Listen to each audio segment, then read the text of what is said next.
دنیا کی ہر چیز، ہر بات، بریانی میں آلو ڈالنا چاہیے یا نہیں، چھوٹی ہو یا بڑی، اس میں انسانوں کا اختلاف ضرور ہوتا ہے۔ People this stupid. Really? Of course the earth is flat. I want to give you 100% proof that the Quran. Even کہ اللہ کی ذات کو بھی کچھ لوگ مانتے ہیں اور کچھ لوگ نہیں مانتے۔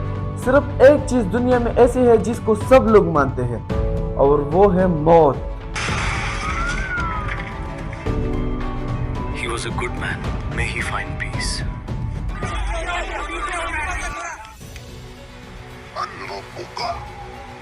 تمہارا رب کون ہے؟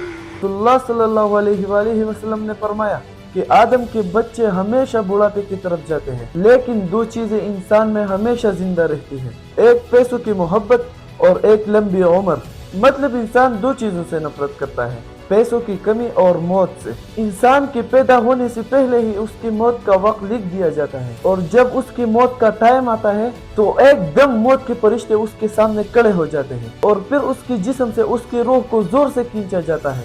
دنیا میں جب بھی کوئی انسان آنکھ کھولتا ہے اور اللہ اس میں روح پھونکتا ہے، پھر یہ انسان تین بڑی سٹیجز سے گزرتا ہے: دنیا، برزخ اور آخرت۔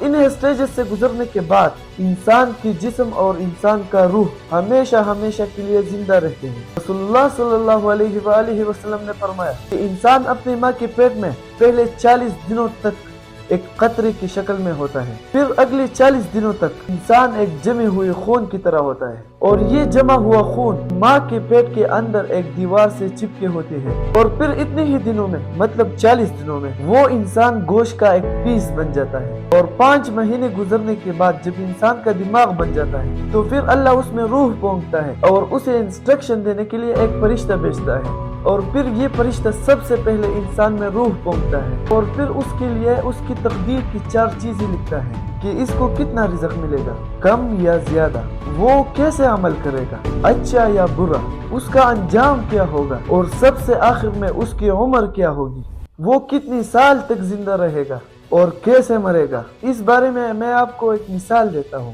یہ بالکل ایسا ہے جیسے کوئی اسٹوڈنٹ اپنا فائنل ایگزام دینے کے لیے ایگزامینیشن ہال میں انٹر ہو، اور اپنی سیٹ پر بیٹھتے ہی اس کو ایگزامینر کلیئر انسٹرکشن دیتا ہے کہ تمہارے پاس صرف 3 گھنٹے کا ٹائم ہے، اب تم ان 3 گھنٹوں میں جو کچھ لکھنا چاہو وہ لکھ لو۔ اب اس اسٹوڈنٹ کی مرضی ہے، کوئی چاہے تو پوری محنت سے اپنے پیپر کو حل کرے اور پاس ہو جائے، اور کوئی چاہے تو اپنا پیپر خالی دے کر اپنا وقت ضائع کرے اور ایگزام میں فیل ہو جائے۔ لیکن یہاں اس امتحان میں صرف ایک ہی فرق ہے، وہ اسٹوڈنٹ کو پتا تھا کہ اس کا ایگزام دینے کا ایگزیکٹ ٹائم کتنا تھا، لیکن دنیا کے امتحان میں کوئی نہیں جانتا کہ میرے پاس کتنا ٹائم ہے۔ کسی کو 1 دن ملتا ہے اور کسی کو 100 سال، لیکن جب اس انسان کا وقت پورا ہو جاتا ہے تو اللہ اس انسان کو اسی جگہ پہنچاتا ہے جہاں اس کی تقدیر میں اس کی موت لکھی ہو، اور پھر فرشتے آسمان سے اس کی طرف روانہ ہوتے ہیں۔